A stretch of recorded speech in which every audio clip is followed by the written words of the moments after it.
உணவுக்காக ரொம்ப கஷ்டப்படுறாங்க மக்கள். எப்படின்னா, கடலில் போய் மீன் பிடிச்சிட்டு வராங்க. கடல்ங்கிறது எப்படி இருக்கும்? ஆழ்கடலில் போய் பாருங்கள். கடல்ங்கிறது ஒரு மாதிரி பிரம்மாண்டம்.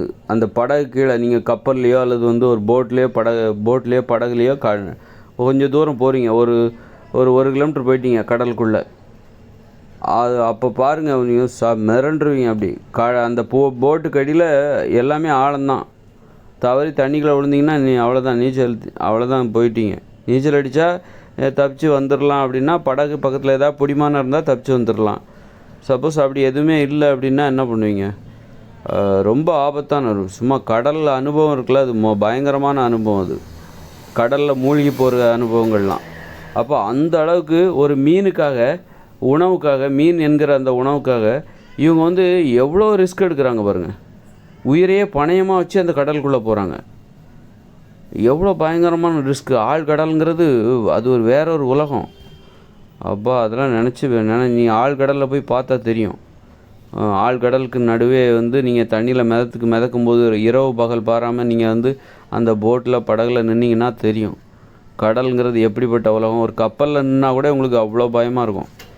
அப்போ அவ்வளோ ரிஸ்க் எடுத்து மீனை பிடிச்சிட்டு அதை சாப்பிட்றதுக்காக எவ்வளோ ரிஸ்க் எடுக்கிறாங்க பாருங்கள். மக்கள் ஒரு உணவுக்காக உயிரையே பணயமாக வைக்கிறாங்க. இதுதான் அடிமைத்தனங்கிறது. உணவுக்கு அடிமையாயிட்டாங்க. மீனுக்கு அடிமையானனால தான் இந்த அளவுக்கு ரிஸ்க் எடுத்தால் தான் நான் சாப்பிட்ணுன்னா அப்படிப்பட்ட சாப்பாடு எனக்கு தேவையில்லைன்னு சொல்லணும். நான் என் உயிரையே பணயம் வச்சா தான் நான் இந்த உணவை சாப்பிட முடியும்னா அப்படிப்பட்ட உணவு எனக்கு தேவையில்லை அப்படின்னு சொல்லணும். அதான் சுதந்திரம். அதுதான் ஒரு தலை நிமிர்வு.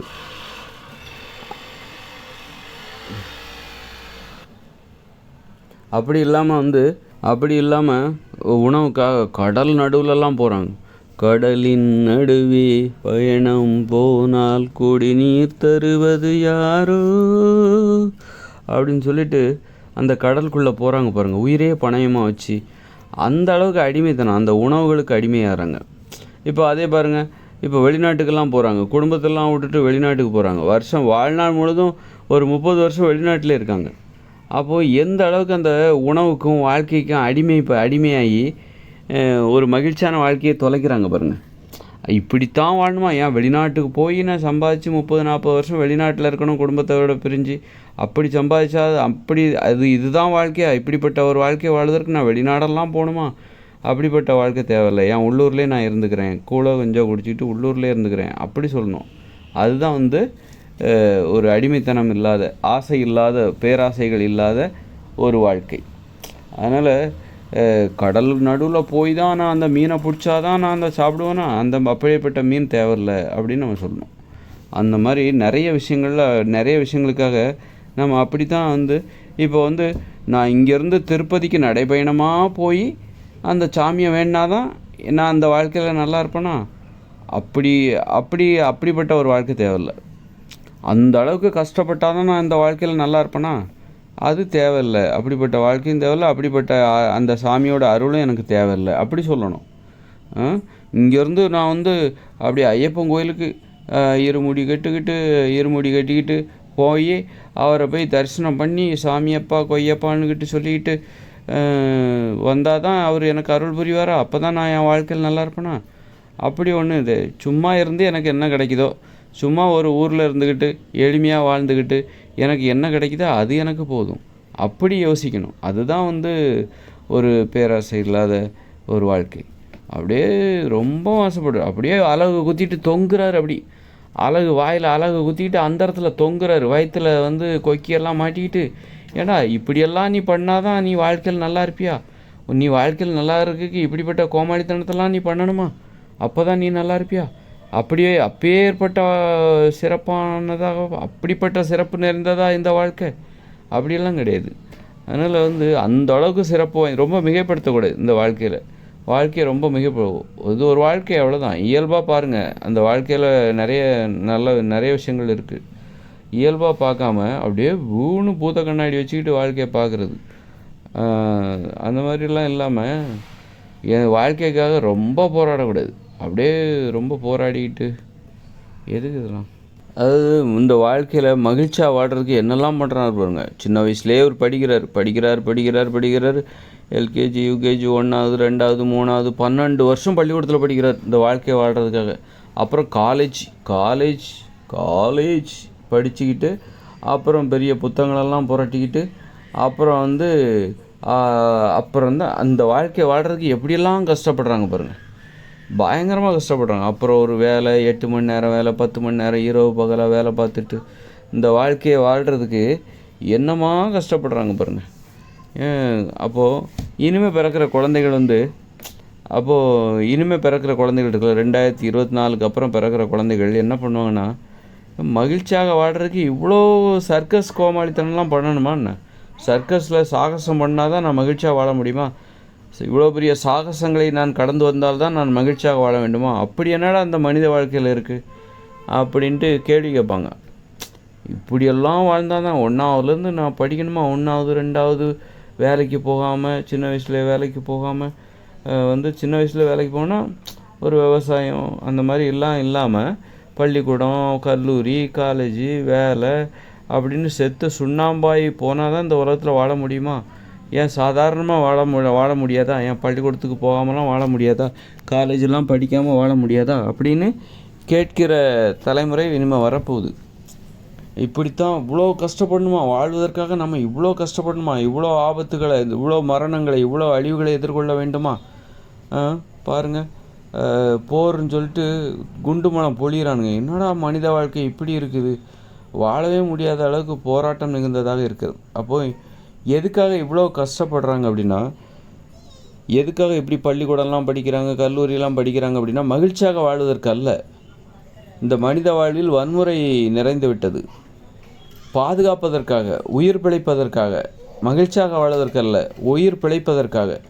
மனித வாழ்க்கை என்பது வன்முறை நிரம்பியதாக மாறிவிட்டது. அந்த வன்முறையிலிருந்து, வன்முறையிலிருந்து உங்களை நீங்கள் பாதுகாத்து கொள்வதற்காக, மனித வன்முறையிலிருந்து உங்களை நீங்கள் பாதுகாத்து கொள்வதற்காக தான் இவ்வளோ கஷ்டப்பட்டு படிக்கிறாங்க.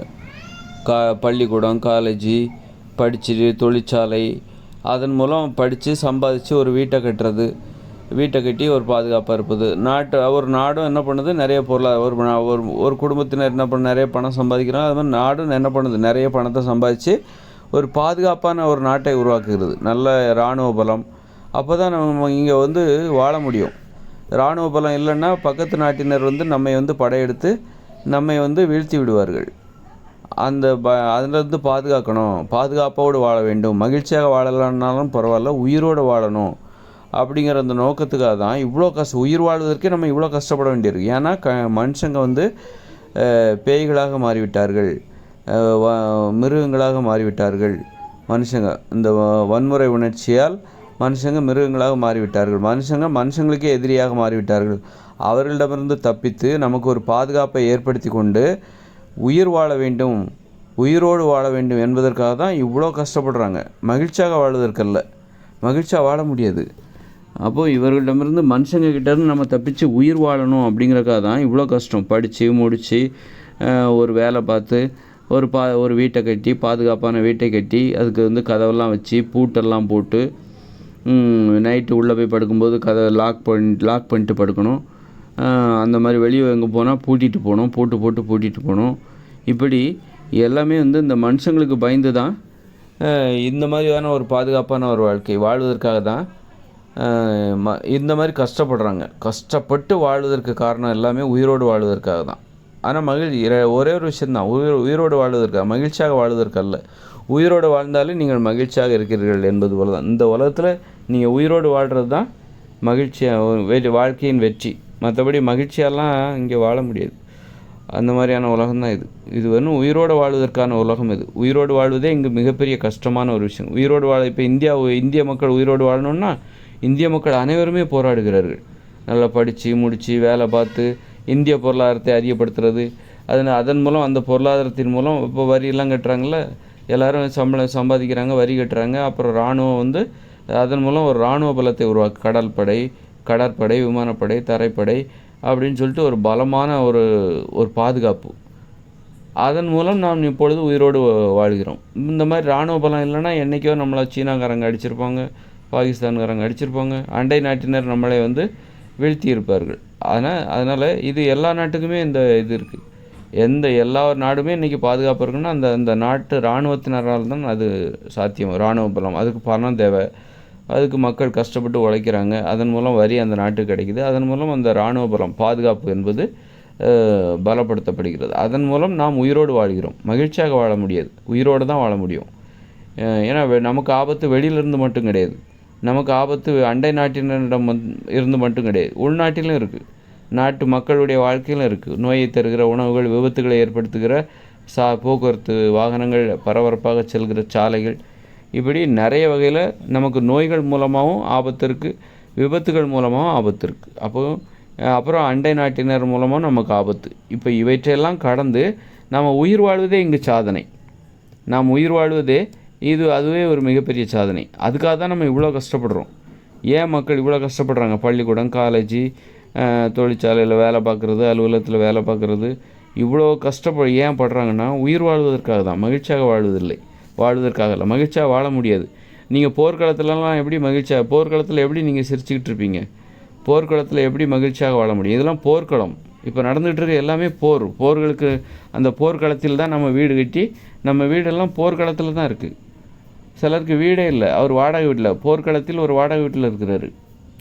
வாடகை கூட கொடுக்க முடியாமல் அந்த போர்க்களத்திலே தெருவில் படுத்து கிடக்கிறாரு.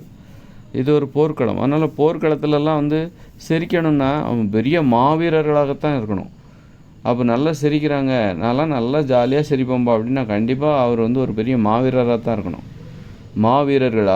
மாவீரர்களால் மட்டும்தான் இந்த நல்லா சிரிக்க முடியும். அவர்களுக்கு அது மாதிரி ரொம்பவும் மென்மையானவர்களால் கண்டிப்பாக சிரிக்கவும் முடியாது, அழவும் முடியாது. அந்த மாதிரி ரொம்ப மென்மையானவர்கள் தான் ரொம்ப பாதிக்கப்படுவாங்க.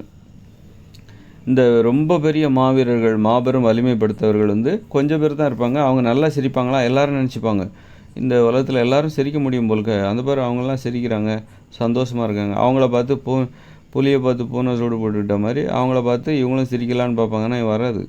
அவங்க மட்டும் எப்படி சிரிக்கிறாங்க அப்படின்னா, அவங்க அந்தளவுக்கு மனிதத்தன்மை இழந்தவர்களாக இருப்பார்கள், மிருகத்தன்மை மிகுந்தவர்களாக இருப்பார்கள். ஒரு அரக்க குணம், வன்முறை உணர்ச்சி அதிகமானவர்களாக அவர்கள் இருப்பார்கள். அதனால தான் அவங்களால அப்படி சிரிக்க முடியாதுன்னு நினச்சிக்க வேண்டியதான். மென்மையானவர்கள் சிரிக்கணும்னா அதுக்கு இந்த உலகம் சரியானதாக இருக்காது, பொருத்தமானதாக இருக்காது.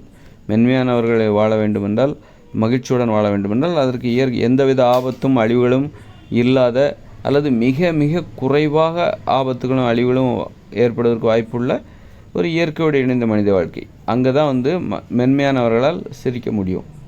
இயற்கையோடு இணைந்த மனித வாழ்க்கையில் அங்கே பார்த்திங்கனாக்கா அந்த மாதிரி போர் கிடையாது, போக்குவரத்து வாகனம் கிடையாது, மின்சாரம் கிடையாது, இயந்திரங்கள் கிடையாது, நோய்களை தருகிற உணவுகள் கிடையாது, உப்பு கிடையாது, தீப்பெட்டி கிடையாது. சமைச்சு உண்பதற்கான வாய்ப்புகள் ரொம்ப ரொம்ப குறைவு. அதனால் அங்கே இருக்கிற மக்கள் நோய்களால் அவங்களுக்கு பயம் இல்லை, நோயை பற்றின பயம் கிடையாது, விபத்துகளை பற்றின பயம் கிடையாது. அப்புறம் இந்த முதலாளித்துவத்தை பற்றிய பயம் கிடையாது. அங்கே முதலாளித்துவமே கிடையாது. அவங்கவுங்க 8 வயசுக்கு மேலே உள்ள எல்லாத்துக்கும் தனித்தனியாக 2 ஏக்கர் விளைநிலம் கொடுக்கப்படும். அந்த விளைநிலத்தில் அவர்கள் உழைத்து அவரவருக்கு தேவையான உணவுகள் மற்றும் பிற தேவைகளை அவரவரே பூர்த்தி செய்து கொள்ள வேண்டும். அதனால் முதலாளித்துவமும் அங்கே இல்லை, முதலாளித்துவம் சார்ந்த அச்சுறுத்தலும் அங்கு இல்லை. இப்படி அவர்கள் அப்போ அங்கே எல்லாருமே ஜெயிக்க முடியும், எல்லாருமே சிரிக்க முடியும், ஜாலி மகிழ்ச்சியாக வாழ முடியும். எளிமையானவர்கள் முதல் வலிமையானவர்கள் வரை அனைவருமே பாரபட்சம் இல்லாமல் அனைவருமே மகிழ்ச்சியாக வாழ முடியும், சந்தோஷமாக வாழ முடியும், நல்லா சிரித்து சந்தோஷமாக வாழ முடியும். இந்த இயந்திர அறிவியல் உலகில் உயிரோடு இருப்பது தான் பெரிய சாதனை. அப்புறமா மகிழ்ச்சியாக ஒருத்தர் உயிரோடையும் இருக்கிறாரு, அவர் மகிழ்ச்சியாகவும் இருக்கிறாருன்னா அவர் மிகப்பெரிய சாதனையாளர் தான். அடிக்கடி நல்லா சிரிக்கிறாரு அப்படின்னா, ஜாலியாக எப்போ பார்த்தாலும் சிரிச்சுக்கிட்டே இருப்பாருங்க, அப்படி கலகலன்னு இருப்பாருங்க அப்படின்னு சொல்லுவாங்கள்ல, அவர்லாம் மிகப்பெரிய சாதனையாளர். இந்த உலகத்தில் உயிரோடு இருந்தால் மட்டும் போதாது, நோய்கள் இல்லாமல் ஒருத்தர் உயிரோடு இருக்காரா? இப்போ நோயோடவாது உயிரோடு இருக்காரு, அதுவே சாதனை தான். இந்த இயந்திர அறிவியல் உலகில் ஒருத்தர் நோயோடு இருக்காரு ஆனால் உயிரோடு இருக்காரு அப்படின்னா அதுவே சாதனை. ஒருத்தர்கிட்ட நோய் இல்லை ஆனால் உயிரோடு இருக்கார், நோய் இல்லாமல் ஆரோக்கியமாக உயிரோடு இருக்கிறார், அது அடுத்த மிகப்பெரிய சாதனை. இன்னொருத்தர் பார்த்திங்கன்னா நோயும் இல்லை, ஆரோக்கியமாக இருக்கார், உயிரோடு இருக்கிறாரு, மகிழ்ச்சியாக வர நல்லா சிரிச்சிட்டு சந்தோஷமாக இருக்காருன்னா அது ஒரு மிகப்பெரிய சாதனை தான். அதனால் இந்த இயந்திர அறிவியல் உலகம் எப்படிப்பட்டது, இந்த உலகத்தில் எதுக்காக இவ்வளோ கஷ்டப்படுறாங்கன்னா, பள்ளிக்கூடம், காலேஜு, கல்லூரி, தொழிற்சாலை நிறுவனம் அப்படி இப்படின்னு பயங்கர ஆராய்ச்சி, கண்டுபிடிப்புகள் இதெல்லாம் எதுக்குன்னா உயிரோடு இருக்கிறதுக்கு தான். மற்றபடி சந்தோஷமாலாம் இருக்கிறதுக்காக இல்லை. வெறுமனே உயிரோடு இருக்கிறதுக்காக இவ்வளோ கஷ்டம். காரணம் என்னென்னா, மனுஷங்களுக்கு மனுஷங்களே எதிரி ஆகிட்டாங்க. மனுஷங்ககிட்டேருந்து மனுஷங்க தங்களை பாதுகாத்து கொண்டு உயிரோடு வாழ்வதற்காக தான் இவ்வளோ கஷ்டப்படுறாங்க. எதிரிங்கிறது வேற எங்கேயோ இல்லை, மனுஷங்களே மனுஷங்களுக்கு எதிரி ஆகிட்டாங்க. அதனால தான் அவங்ககிட்டேருந்து தப்பிச்சு உயிரோடு வாழணும் அப்படிங்கிறக்காக தான் இப்படிப்பட்ட பாதுகாப்பு ஏற்பாடுகள். அதுக்காக தான் இவ்வளோ கஷ்டப்பட்டு படிக்கிறாங்க. 1ஆம் வகுப்பு, 2ஆம் வகுப்பு, காலேஜு 20-25 வருஷத்தை படிக்கிறதுக்காகவே அதுக்கப்புறம் தான் வேலைக்கே போகிறாங்க. இதெல்லாம் எதுக்குன்னாக்கா உயிரோடு வாழ்வதற்காக தான், மற்றபடி மகிழ்ச்சியாக வாழ்வதற்கு, உயிரோடு மனுஷங்கிட்ட இருந்து தப்பிச்சு உயிரோடு வாழணும் அப்படிங்கிறதுக்காக தான்.